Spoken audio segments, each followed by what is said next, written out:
Bismillahirrohmanirrohim. Assalamualaikum warahmatullahi wabarakatuh. Semoga keselamatan senantiasa terlimpahkan untuk kita semua. Demikian pula rahmat Allah dan berkahnya, insya Allah. Alhamdulillah kita berjumpa kembali pemirsa. Semoga kita semua senantiasa dalam limpahan nikmat sehat dari Allah, insya Allah. Salat yaitu salah satu dari kelima rukun Islam, di mana hamba yang menganut agama Islam, yaitu kaum muslim, diwajibkan untuk menjalankan perintah Allah ini, yaitu dengan menunaikan sholat 5 waktu dalam sehari. Namun mungkin ada beberapa hamba Allah kaum muslim yang hanya sekedar menunaikan perintah Allah ini, namun mereka belum memahami apa itu sholat, apa itu makna sholat. Baik, sebelum kita kaji lebih lanjut, kita akan simak terlebih dahulu firman Allah yang ada di Al-Quran, yaitu pada surat Al-Isra, surat ke-17, kita menuju ke ayat 78. Saya bacakan, demikian tersurat: dirikanlah sholat di waktu tergelincir matahari sampai gelap malam, dan dirikanlah sholat subuh. Sesungguhnya sholat subuh disaksikan.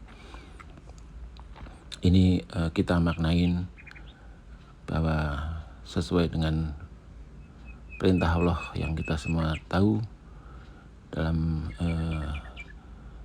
Rasulullah berisra mi'raj, mendapatkan perintah langsung dari Allah untuk seluruh hamba-hambanya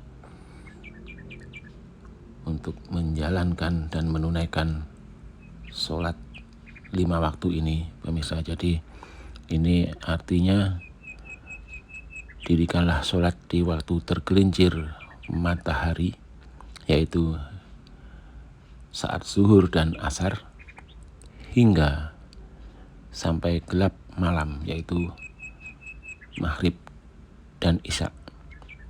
Dan dirikanlah sholat subuh, yaitu saat terbitnya fajar. Jadi di sini 5 waktu dalam sehari kaum muslim harus menjalankan dan menunaikan sholat sesuai dengan yang diperintahkan oleh Allah. Baik, kita selanjutnya simak lagi surat Al-Mudaththir, yaitu surat ke-74. Kita menuju ke ayat 42 sampai 46. Demikian tersurat: apakah yang menyebabkan kamu masuk ke dalam sakar? Mereka menjawab, kami tidak termasuk orang-orang yang mengerjakan sholat, dan kami tidak memberi makan kepada orang-orang miskin, dan kami bergelimang bersama orang-orang yang bergelimang di dalam maksiat, dan adalah kami mendustakan hari pembalasan. Jadi ini kita bisa maknain, pemirsa, Yang pertama adalah sakar, itu adalah neraka sakar, pintu ketiga di dalam neraka, yaitu tempatnya hamba-hamba Allah bagi yang selama hidupnya tidak menjalankan dan menunaikan perintah Allah, yaitu sholat. Mereka juga kikir, tidak menyantuni fakir miskin, dan mereka mendustakan hari pembalasan. Baik, kita menuju kemudian ke surat Al-Ma'un, surat ke-107. Kita simak ayat 1 hingga ayat ke-7. Demikian tersurat, tahukah engkau orang yang mendustakan agama? Maka itulah orang yang menelantarkan anak yatim dan tidak menyuruh manusia memberi makan orang miskin. Maka celakalah bagi orang yang sholat, yaitu orang-orang yang lalai dari sholatnya, orang-orang yang riya, dan mereka enggan memberi pertolongan. Jadi ini maknanya hampir sama dengan surat sebelumnya, pemirsa. Jadi mereka mendustakan agama dengan menelantarkan anak yatim. Jadi mereka memang kikir, tidak peduli dengan anak yatim yang sudah tidak memiliki orang tua dan membutuhkan bantuan dan pertolongan, santunan. Dan mereka juga tidak menyuruh sesama memberi makan orang miskin. Jadi seperti itu, mereka dalam keadaan kekikiran. Mereka tidak peduli dengan sesama yang membutuhkan bantuan. Dan celakalah bagi orang yang sholat, yaitu orang-orang yang lalai dari sholatnya. Ini kita bisa maknai kan bagi hamba-hamba umat muslim yang menjalankan dan menunaikan sholat, tapi memang mereka hanya menjalankan perintah Allah dan mereka memang tidak memahami makna sholat, hingga mereka tidak bisa mendapatkan hakikat dari sholat. Yang pasti mereka tidak bisa menerapkan hakikat sholat dalam hidupnya, hingga mereka memiliki perilaku seperti yang tadi. Mereka tidak peduli dengan sesama, mereka kikir, dan mereka tidak menyuruh sesama untuk memberi makan kepada orang miskin, dan mereka tidak peduli, mereka menelantarkan anak yatim. Jadi ini tiga surat, pemirsa, yang mendasari pemahaman kita untuk selanjutnya, yaitu kita coba kaji untuk memahami makna dari sholat itu sendiri. Jadi seperti yang pernah kita kaji bersama, yaitu manusia terdiri dari 3 unsur. Yang pertama adalah jiwa, yang kedua adalah raga, dan yang ketiga adalah ruh. Sudah pernah saya sampaikan bahwa ruh adalah urusan Allah, yang Allah sudah berfirman pada surat Al-Isra, surat ke-17. Boleh kita simak sebentar pemirsa. Surat Al-Isra, surat ke-17 ayat 85.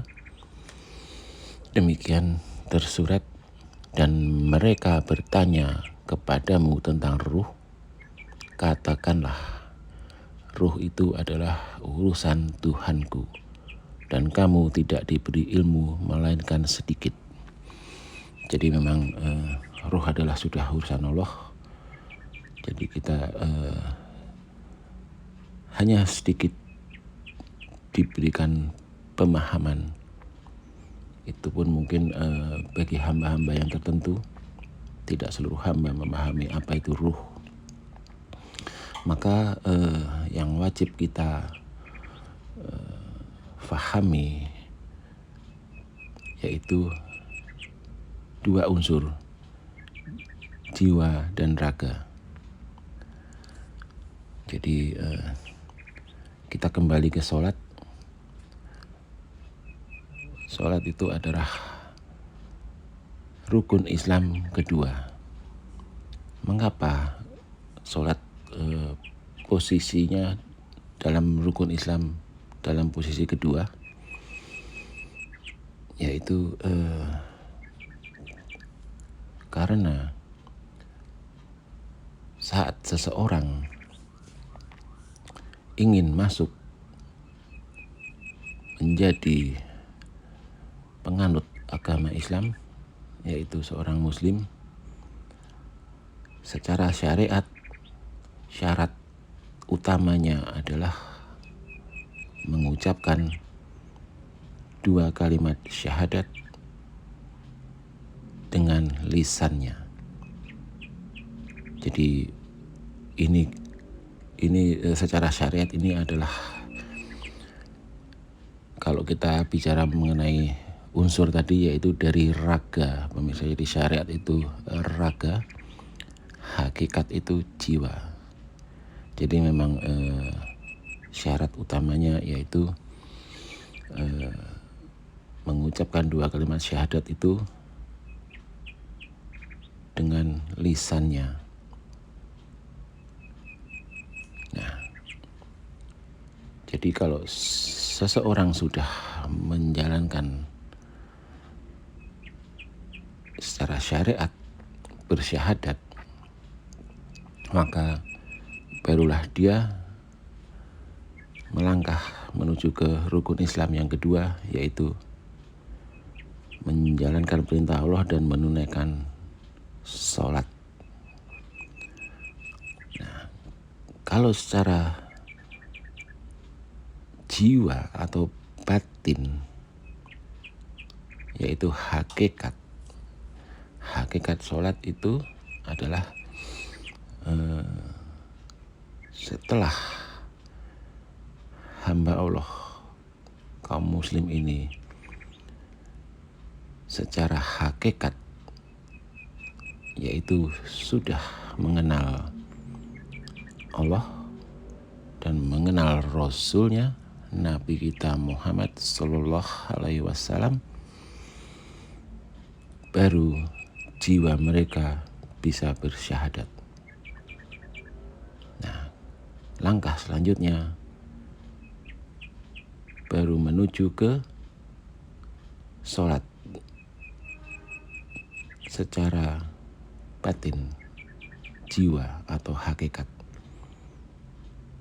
Jadi setelah bersyahadat baru sholat. Setelah rukun Islam pertama baru menuju ke rukun Islam kedua. Jadi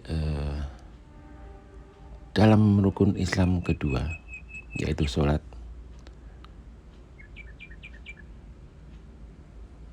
kita juga bagi menjadi dua yang memang harus kita jalankan secara lahir dan batin. Sholat secara lahir yaitu kita menjalankan perintah Allah dengan menunaikan sholat raga kita secara lahir, yaitu 5 waktu wajib dalam sehari dan sholat-sholat sunnah yang lainnya. Itu secara lahir pemirsa. Kemudian kalau secara batin,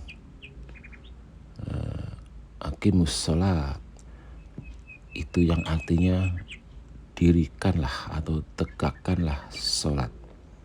Ini kita maknai bahwa secara hakikat batin kita, jiwa kita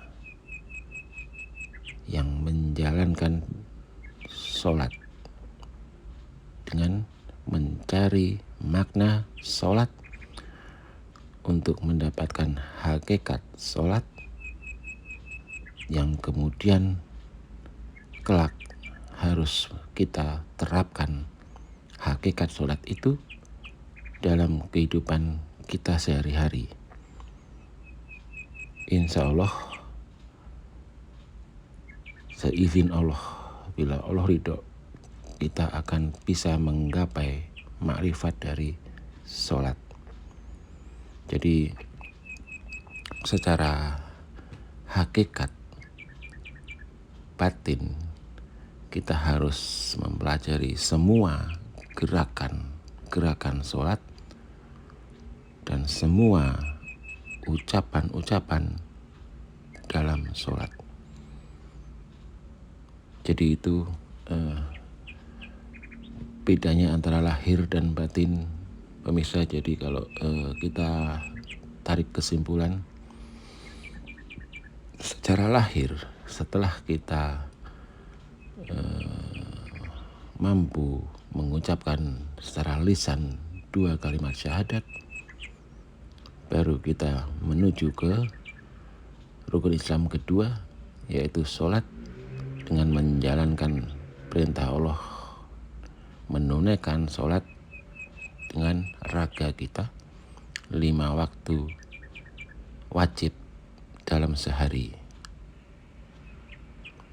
Secara batin, setelah kita mampu bersyahadat, yaitu mengenal Allah dan mengenal Muhammad, baru kita menuju ke sholat, yaitu batin atau jiwa kita menjalankan hakikat sholat dengan cara yang tadi sudah saya sampaikan pemirsa, yaitu mencari makna, mendapatkan hakikat.